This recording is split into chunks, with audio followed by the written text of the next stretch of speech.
Obviously this year, in many of our members, the focus is shifting to mass vaccination campaigns, and that's a particular challenge, particularly in developing countries. Some say compared to your counterparts, including the World Bank and AIIB, you're not doing enough in terms of such medical aid. So what exact role can we expect the AIIB to play? We'll operate in a way very much in coordination with our multilateral peers like the World Bank, the Asian Development Bank, obviously in coordination with the global vaccination organizations. But more broadly, we see that there's a need for a continuing major focus beyond the pandemic on upgrading health and social infrastructure. If populations are not healthy, the economies cannot function. That's one of the most obvious lessons of this period over the last year or so with the COVID-19. So in that case, how will you reallocate and rebalance your resources and efforts to make sure that your new strategy will both pay off in the short term and long term?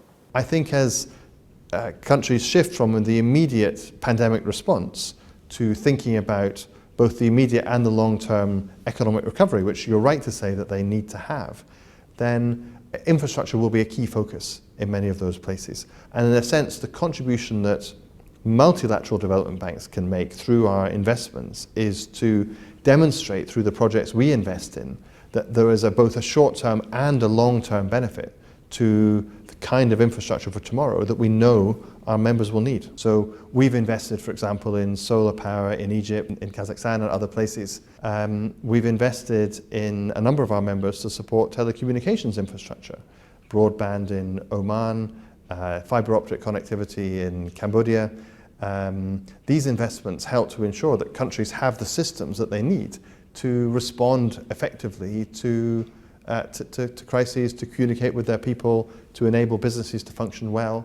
And I think what you see increasingly is that the application of technology to traditional infrastructure also helps to get much better value, much better use out of that infrastructure. As you're going to leverage more international capital, you're going to attract more private investors and commercial banks, which we think are not on the common ground with MDBs. So in that case, how will you ensure that they can get a considerable return? So we have to find ways to attract private capital into our projects, but also to deploy our capital in a way that can support private sector development. And multilaterals bring a number of features that help to crowd in more private sector money to projects. You can see from a range of AIIB projects the way in which we've already taken steps in projects which help to bring private capital in through equity investments in green funds, for example, that will help to mobilize much more private capital into clean energy, for example, in the coming years.